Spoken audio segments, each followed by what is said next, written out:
The call came at 3 a.m., jolting me from a fitful sleep. "Emily, you need to get to the Hollywood sign. Now."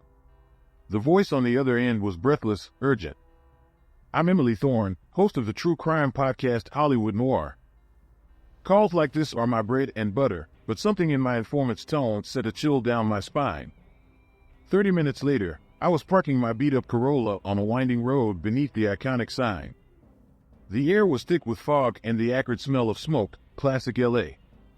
As I flashed my press pass to the officer at the police line, the scene before me made my blood run cold. At the base of the H, a body lay sprawled in the dirt. A woman, blonde hair fanned out, wearing a billowing white dress. Even from a distance, the pose was unmistakable, Marilyn Monroe. "Jesus," I muttered, fumbling for my recorder. This was big, bigger than anything I'd covered before. "Miss Thorne," a gruff voice called out. I turned to see Detective Jack Harper, a face I knew well from previous cases. His expression was grim. "Quite the production, isn't it?" I nodded, taking in the details, the carefully arranged dress, the blonde wig, the empty pill bottle placed just so. "It's like a movie set." Harper's eyes narrowed. "That's what worries me. This isn't the first scene we've come across. Looks like Hollywood's got itself a new kind of director." As the first rays of sunlight hit the Hollywood sign, casting long shadows over the grotesque tableau, I felt a shift in the air. This wasn't just another story, it was the beginning of something dark, something that would shake this city to its glittering core. And I was going to be the one to tell it. Back in my apartment, the sun now high in the smoggy LA sky, I couldn't shake the image of that poor woman posed like a macabre Marilyn. My fingers flew over the keyboard, researching similar deaths. "Holy shit," I whispered, eyes widening. There was a pattern, a string of murders, each mimicking a famous Hollywood death. James Dean's car crash, Natalie Wood's drowning, all recreated with chilling precision. I hit record on my mic. Welcome to Hollywood Noir. Today, we dive into a story that proves truth is stranger and deadlier than fiction. As I wove the tale, a chill ran down my spine. This wasn't just a killer, this was an artist, using blood and bodies as their medium. And Hollywood was their canvas. The podcast went live, and within hours, my inbox was flooded. But one email stood out. No subject, no signature, just an ominous message. "You're on the right track, Emily. But be careful, in Hollywood, everyone's dying for their close-up." My heart raced. This was it, the big break I'd been waiting for.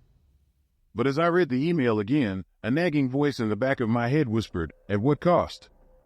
I took a deep breath, fingers hovering over the keyboard. The smart thing would be to forward this to Harper, let the professionals handle it. But when had I ever done the smart thing? "I'll meet you," I typed back. Name the time and place. As I hit send, I couldn't shake the feeling that I'd just stepped onto a stage, and the next act was about to begin. The diner was a relic of old Hollywood, all chrome and neon. My informant, Alex, was easy to spot, young, nervous, clutching his coffee mug like a lifeline. "I shouldn't be here," he whispered as I slid into the booth. "But someone needs to talk."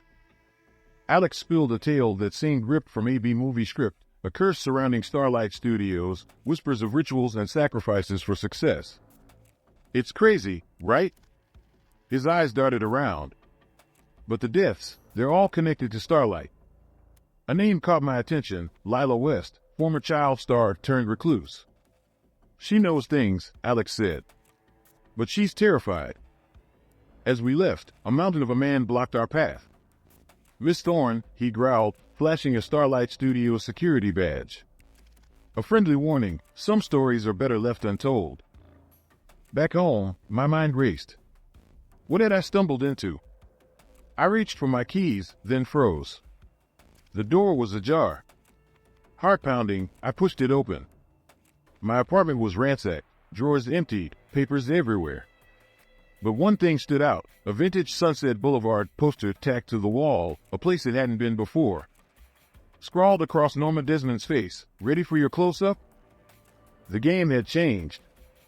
I wasn't just chasing a story anymore. The story was chasing me. "You're in over your head, Thorne," Detective Harper said, surveying my trashed apartment.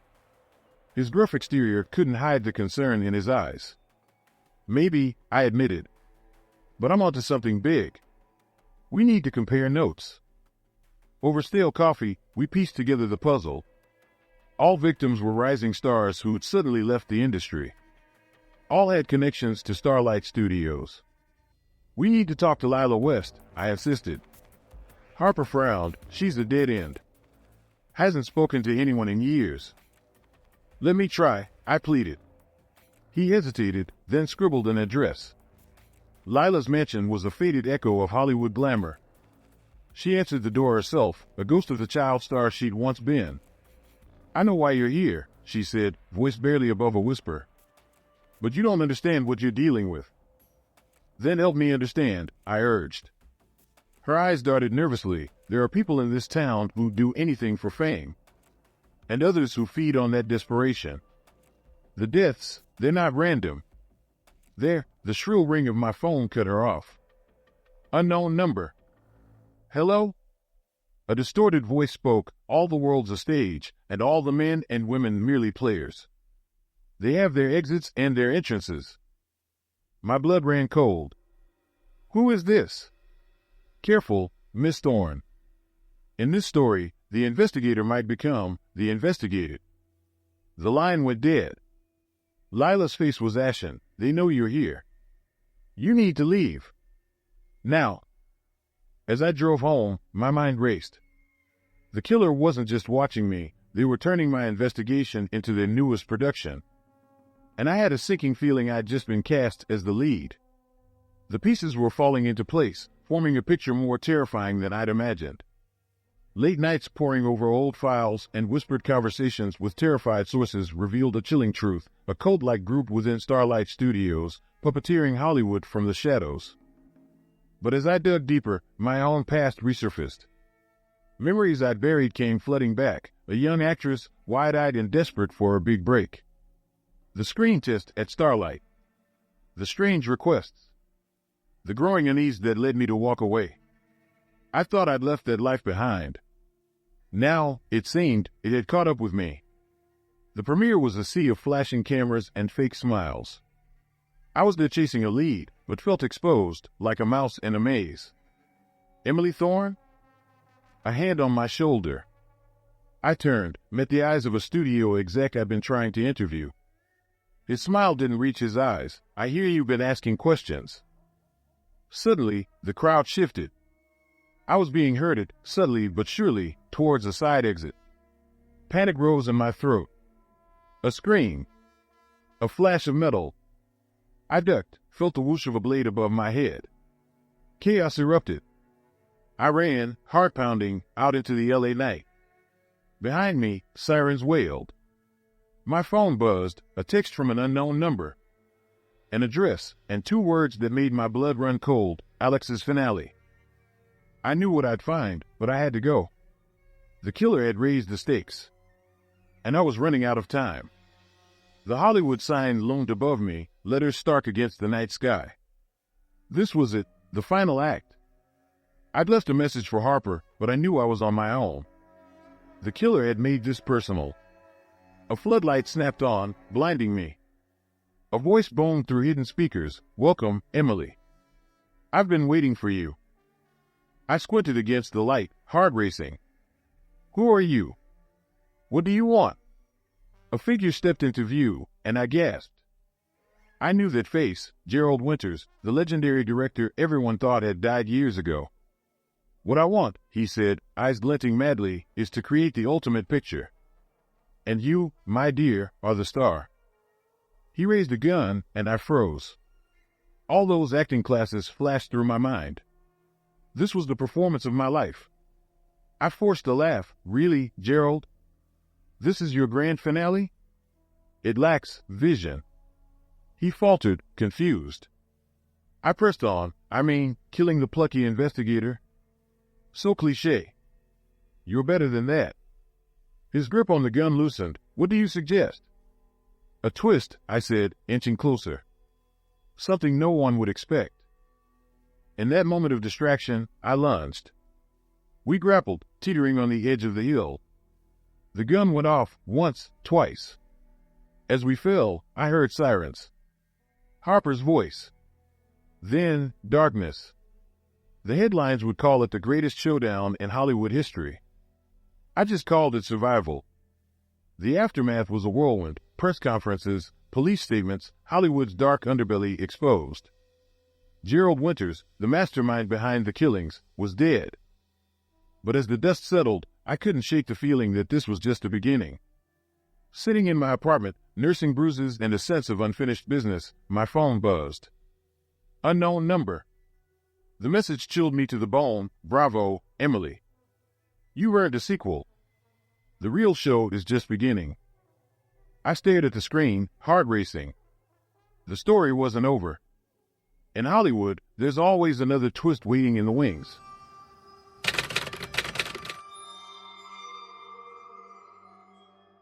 My name is Alex, and I'm an investigative podcaster with a passion for unraveling mysteries that the world has long forgotten.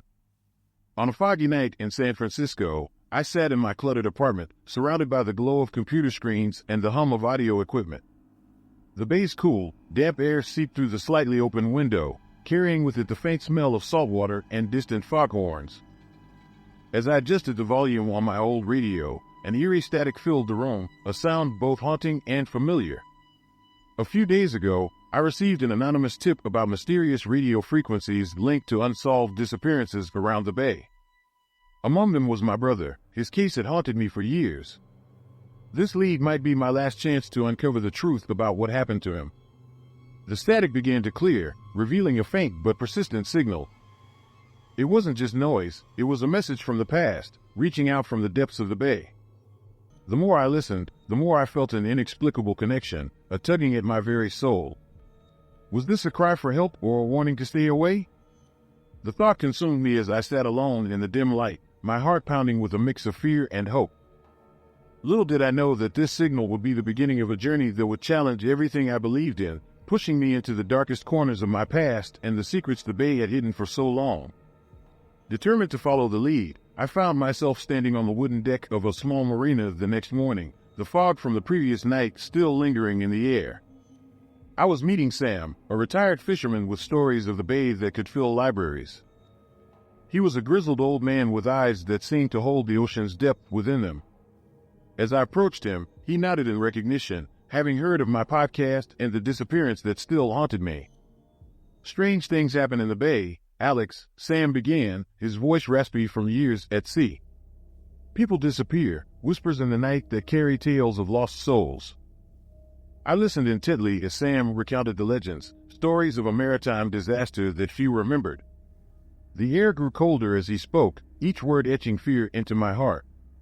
He spoke of ghost ships and phantom frequencies, tales that sounded more like fiction than reality.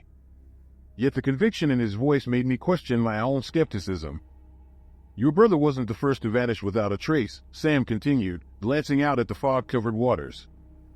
And you won't be the last unless you find what's hidden beneath those waves.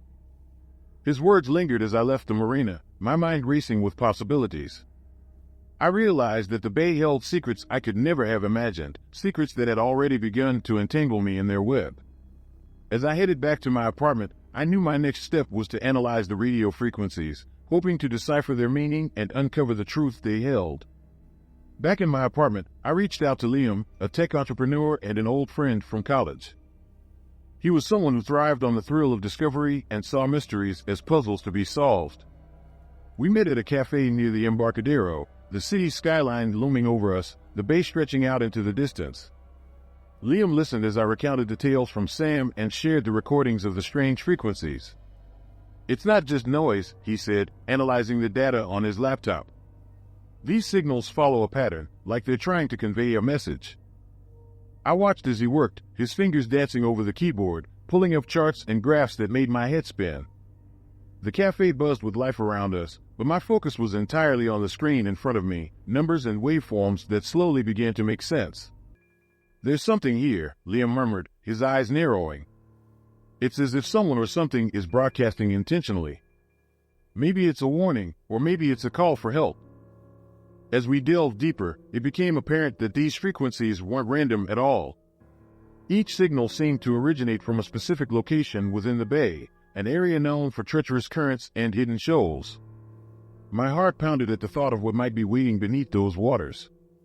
Liam and I planned to investigate further, knowing we had to tread carefully. The mystery seemed larger than either of us had anticipated, and I couldn't shake the feeling that we were being drawn into something beyond our understanding. As we parted ways, I couldn't help but wonder what secrets the bay was still hiding, and how far we'd have to go to uncover them. Night fell, bringing with it a thick fog that blanketed the city. Armed with recording equipment and a sense of determination, I made my way to the docks. The air was cold and damp, wrapping around me like a shroud. The bay lay silent under the moonlight, its surface deceptively calm. I set up my equipment, focusing on the area we had pinpointed earlier. The radio crackled to life, filling the air with a static-laden whisper that seemed to echo across the water. My pulse quickened. The signals were stronger here, more insistent, as if urging me to delve deeper into the mystery. Suddenly, the sound of footsteps approached from behind, and I turned to see a shadowy figure emerging from the mist. The figure paused, and I felt a chill run down my spine. Their presence seemed to carry an unspoken warning. "You're meddling in things best left alone," the stranger said, their voice low and gravelly. "The bay doesn't give up its secrets easily." Before I could respond, they melted back into the fog, leaving me with more questions than answers. My heart raced, but I pushed the fear aside, focusing on the task at hand. I couldn't let intimidation deter me, not when I was so close to unraveling the mystery. As I recorded the signals, my thoughts drifted to the story Sam had told me, the tales of ships lost to the sea, and the whispers of the vanished. I realized that the bay was not just a body of water, it was a keeper of stories, a guardian of secrets that refused to stay buried. When I finally packed up my equipment and headed home, I knew I had crossed the threshold. There was no turning back now. The bay had started to reveal its secrets, and I was determined to see this journey through to the end. The following morning, I sat in my apartment surrounded by printouts and notes, trying to piece together the fragments of a puzzle that seemed increasingly complex. My phone buzzed with a message from Liam. He had made a breakthrough with the frequencies and wanted to meet at his office in the heart of the city. When I arrived, Liam was already deep in his work, his eyes glued to the screens in front of him. "I've been digging into historical records," he said, gesturing for me to come closer. "There's a pattern to these signals. They're connected to a maritime disaster from decades ago." He showed me a series of documents detailing a ship that had gone missing in the bay during a storm, never to be seen again. The official records were sparse, but local rumors spoke of a cover-up, whispers of a disaster that authorities had tried to bury. As I absorbed the information, a sense of unease settled over me. The signals weren't just echoes from the past, they were cries for justice, for the truth to be told. But as Liam and I delved deeper, I began to notice discrepancies in his research, small inconsistencies that nagged at the back of my mind. "Why didn't you mention this before?" I asked, my suspicion growing. Liam hesitated, avoiding my gaze. "I didn't want to worry you until I was sure," he replied, but something in his tone made me doubt his sincerity. The realization hit me like a cold wave. Liam might have ulterior motives. I had trusted him, yet there was a possibility he was using this mystery for his own gain. My mind raced with possibilities as I left his office, determined to uncover the truth on my own terms. As I stepped back into the foggy streets, I realized the depth of the conspiracy. I was caught in a web of secrets and lies, with the bay at its center. I had to be cautious. The truth was proving to be more dangerous than I had anticipated. The sky was overcast as I made my way to the marina, a storm brewing on the horizon. Armed with newfound determination, I knew this was the moment I had been preparing for, the chance to confront the darkness that lay beneath the bay's surface. I had arranged to meet Sam at his boat, hoping he could help me navigate the treacherous waters and confront whatever force was determined to keep the bay's secrets hidden. As we set out onto the water, the wind whipped through my hair and the waves grew choppy, a reflection of the turmoil inside me. Sam steered the boat towards the location pinpointed by Liam's research, his expression grim but resolute. The radio crackled to life, the frequencies growing louder and more insistent. I adjusted the dials, determined to make sense of the messages, when a shadow fell across the deck. Turning, I saw the figure from the docks, standing at the edge of the boat. "You should have listened to me," the stranger warned, their voice carrying over the roar of the storm. "Some secrets are meant to stay buried." But I refused to back down. This was my chance to uncover the truth and honor those who had been lost. I faced the figure, my resolve unwavering. "I won't be intimidated," I declared, my voice steady despite the fears that clutched at my heart. The bay's secrets deserve to be revealed. The stranger lunged at me, and I braced myself for the confrontation. As the storm raged around us, I knew this was my final test, a battle for the truth against the forces determined to keep it hidden. The storm raged around us, waves crashing against the boat, but my focus remained on the figure before me. As they lunged, I sidestepped, grabbing the radio transmitter and adjusting the frequency. The static cleared, and a haunting melody filled the air, a forgotten song from a long-lost time. The figure hesitated, their eyes wide with fear as the melody resonated across the bay. It was as if the very spirits of the vanished were speaking through the airwaves, demanding justice for their untold stories. Sam steered the boat through the storm, and I held my ground, using the melody to drive the figure back. "The bay will no longer keep your secrets," I said, my voice firm with conviction. "The truth will be known." With a final cry of rage, the figure leaped overboard, disappearing into the churning waters. I stood on the deck, breathless but triumphant, the storm subsiding around us, leaving a calm in its wake. Back on shore, I broadcasted the melody and the story behind it to the world, the truth finally revealed.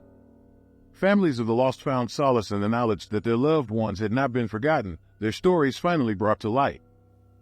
As I signed off my podcast, a sense of peace washed over me.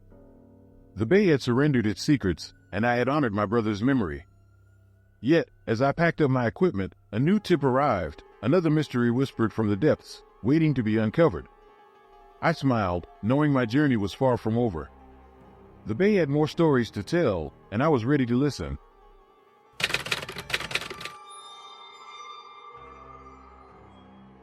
Echo Park Lake at night always had an eerie allure, a shimmering surface that reflected the city lights, yet concealed shadows lurking beneath.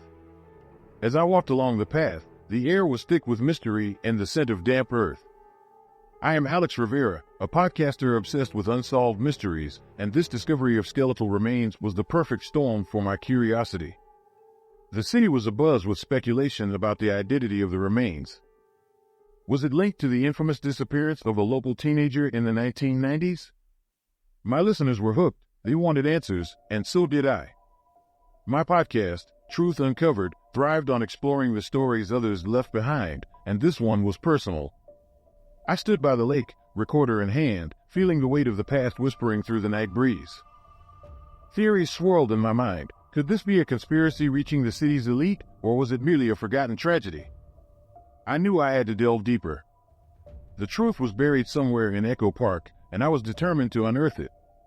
With the first episode of this new investigation set to air, I asked my listeners, what secrets does Echo Park Lake hold, and who is determined to keep them hidden? The question lingered like the mist over the water, setting the stage for the journey ahead. As I headed home, I couldn't shake the feeling that I was being watched, that someone or something was always one step ahead. The next morning, I was back at Echo Park, ready to dive into the investigation. The sunlight glinted off the water, casting a deceptive warmth over the chilling scene. I began by interviewing locals, piecing together fragments of memory and rumor. One name kept surfacing, Detective Ramirez, a retired LAPD officer who had worked on the original case. I tracked him down to a small coffee shop near the park. He sat alone, a newspaper open in front of him, though his eyes were distant, lost in thoughts of the past. I approached cautiously, introducing myself and my podcast. His eyes narrowed with suspicion, but he gestured for me to sit. "Why now?" he asked. "Why dig up old ghosts?" I explained my mission, the drive to uncover the truth and give a voice to those silenced by time. Reluctantly, he began to speak, recounting the frustration of an investigation mired in dead ends and political pressure. As Ramirez spoke, I realized the case had consumed him, tarnished his career, and left him with a gnawing sense of unfinished business. The more he revealed, the more convinced I became that there was something bigger at play. I pressed him for more details, any clue or lead that might have been overlooked. Around us, the coffee shop buzzed with mundane life, a stark contrast to the heavy conversation at our table. Just as we were about to part ways, another figure approached, Max Hawkins, a self-proclaimed conspiracy theorist who had been listening to my podcast. He was eager to share his theories, wild connections between the city's elite and the missing teenager. Though skeptical, I agreed to hear him out. The threads of this mystery were tangled, and every perspective could offer a key to unraveling the truth. With Ramirez as a reluctant ally and Max's fervent theories, I felt the pieces beginning to align, even as the shadows of Echo Park loomed ever larger. Back in my apartment, I spread out the evidence I'd gathered on my desk: police reports, newspaper clippings, and scribbled notes from interviews. The missing police report Ramirez mentioned haunted my thoughts. How could such a crucial piece of evidence simply vanish? It hinted at a cover-up, a possibility I couldn't ignore. I spent hours combing through online archives and forums, searching for any mention of the missing report. My fingers danced across the keyboard as I navigated the murky depths of the internet, chasing leads that felt more like whispers in the dark. My eyes burned from staring at the screen, but I pressed on, driven by the need to piece together the truth. Max had been sending me messages all day, theories and connections that ranged from plausible to outlandish. His energy was infectious, but I had to be careful not to get swept away by conjecture. Despite my skepticism, Max's persistence paid off when he stumbled upon a cryptic reference in an old forum thread, a hint that the report might have been intentionally buried. I arranged a meeting with Max in a dimly lit bar on Sunset Boulevard, where the clatter of glasses and hum of conversations provided a perfect cover for our discussion. He arrived, his eyes wide with excitement as he laid out his latest theory. The missing report contained names of individuals powerful enough to manipulate the investigation. As he spoke, my mind raced. Who were these people, and why had they intervened? Ramirez, too, was on edge, his voice tinged with a frustration that echoed my own. We realized that we were on the verge of something big, a revelation that could shatter the facade of the city's elite. But with each step closer, the danger grew, and I could feel the invisible eyes watching us from the shadows. Determined to follow this new lead, I headed to the city archives, a labyrinthine building that smelled of dust and forgotten history. I spent hours poring over documents, tracing the connections between the missing teenager and influential figures who had remained untouched by scandal. My heart pounded as I uncovered a series of cryptic notes linking the case to a real estate mogul with deep ties to the city's power brokers. Detective Ramirez joined me, his presence a steadying force amid the chaos of discovery. We worked in silence. The only sound was the rustling of paper and the soft tap of our pens.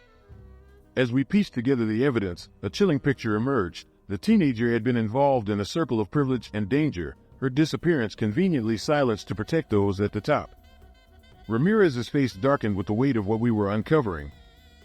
He shared stories of political pressures and unexplained orders from higher-ups that had thwarted the original investigation.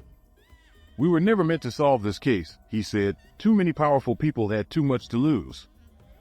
Max arrived with a new theory, one that pointed to a connection between the teenager's disappearance and a series of mysterious accidents involving witnesses and potential whistleblowers. His excitement was palpable, but it was tinged with fear. We were treading on dangerous ground, and the closer we got to the truth, the more precarious our situation became. As we left the archives, the sun dipped below the horizon, casting long shadows that seemed to reach for us. Echo Park, with its serene lake and haunted past, was our next stop. We knew that beneath its tranquil surface lay the key to the mystery, secrets that could bring the city to its knees or destroy those who dared to uncover them. The tension in the air was palpable as we returned to Echo Park. The streets seemed darker, the shadows longer, as if the city itself was conspiring to keep its secrets hidden. My phone buzzed in my pocket, an anonymous message that sent a chill down my spine. Stop now, or face the consequences. It was a clear warning, a sign that our investigation was hitting too close to home. I showed the message to Ramirez and Max, their faces mirroring my unease. Max, usually brimming with excitement, was unusually quiet. "We're in deep," he muttered. "They're watching us." Despite the fear gnawing at my insides, I was more determined than ever. This was bigger than just a story for my podcast. It was about justice, about giving a voice to those who had been silenced. But the weight of responsibility was heavy, and I couldn't shake the feeling that we were walking a razor's edge. As we gathered our thoughts by the lake, I realized the enormity of what lay ahead. We had to find a way to expose the truth without putting ourselves in more danger. My mind raced with possibilities. Should we go public with what we had or continue digging deeper? The decision loomed large, but one thing was certain: we couldn't back down now. The truth was within reach, and I was willing to risk everything to bring it to light. Even as the shadows pressed in around us, I knew we were on the verge of something big, a revelation that could change everything. The realization hit like a punch to the gut. Someone within our circle was feeding information to those who wanted the truth buried. It was a betrayal that cut deep, leaving us scrambling to assess the damage. Max was adamant. His theories might have been dismissed as paranoia, but now they felt all too real. Ramirez, too, was shaken. His trust in the system had already been eroded, and this new twist only added to the bitterness. The betrayal forced us to reevaluate our strategy. We needed to tighten our circle and be cautious about whom we trusted. Every step forward felt like navigating a minefield, but we couldn't let fear paralyze us. As we regrouped, I resolved to push forward with the investigation.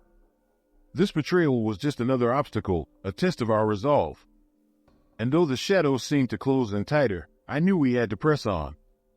The truth was waiting to be uncovered, and we couldn't let it slip away. The days blurred into nights as we worked tirelessly to unravel the tangled web of secrets surrounding Echo Park Lake. With each new discovery, the weight of the truth bore down on us, threatening to crush our resolve. The betrayal within our ranks had left us reeling, but it also fueled our determination to see this through. Detective Ramirez had been quietly investigating on his own, and he returned one evening with a grim expression. "I found something," he said, sliding a folder across the table. Inside were documents that linked the missing teenager to a circle of powerful individuals, people with the means and motive to keep the truth buried. As we pored over the evidence, the pieces began to fit together, a chilling picture of corruption and cover-up that stretched to the highest levels of the city. The realization hit us hard. We were up against formidable opponents who would stop at nothing to protect their secrets. Despite the danger, we knew we had to act. We devised a plan to expose the truth, a live broadcast from Echo Park that would force those in power to answer for their actions. It was a risky move, but we were out of options. With the truth within reach, we couldn't afford to turn back now. The stakes were higher than ever, and the shadows were closing in. The night of the broadcast was charged with tension. Echo Park was shrouded in mist, the lake surface reflecting the city lights like a silent witness to our unfolding drama. As I set up my equipment, my heart pounded with a mix of fear and anticipation. With Ramirez and Max by my side, we began the broadcast, laying out the evidence we had gathered. My voice trembled slightly as I spoke, but I pushed through, driven by the urgency of our mission. The world needed to know the truth, the names and deeds of those who had manipulated the system for their gain. As the broadcast gained traction online, the atmosphere grew electric. Messages poured in from viewers, their outrage palpable. We had succeeded in shining a light on the shadows, forcing the powerful to face public scrutiny. But our victory came at a cost. As the broadcast ended, a sense of vulnerability washed over us. We had made ourselves targets, and the danger was far from over. Yet in that moment, as we stood by the lake with the city's eyes upon us, I felt a sense of triumph. We had taken a stand, and though the battle was not yet won, the truth had finally emerged from the depths. In the days following the broadcast, the city of Los Angeles was ablaze with controversy. The revelations had sparked outrage and demands for justice. Headlines splashed across every news outlet, and the once untouchable figures found themselves under intense scrutiny. The wheels of justice, long stalled, began to turn. Detective Ramirez and I watched the fallout with a mix of relief and caution. We had succeeded in bringing the truth to light, but we knew the battle was far from over. Powerful individuals still lurked in the shadows, and their reach was long. Max was more paranoid than ever, convinced that retribution would come for us. Despite the lingering threats, there was a sense of accomplishment. We had given a voice to the voiceless and shone a light on a darkness that had been buried for too long. As I recorded the final episode of my podcast series, I reflected on the journey, the sacrifices and risks, the alliances forged in the pursuit of truth. Standing by Echo Park Lake once more, I felt a connection to the place, a sense of closure for the mystery that had haunted it for decades. Yet, as I gazed into the murky depths, I couldn't shake the feeling that other secrets lay hidden, waiting to be uncovered. The enigma of Echo Park might have been solved, but the city held many more mysteries, whispering to those brave enough to listen. Like the story? Hit like and subscribe. See you in the next story popping up on your screen at this exact moment.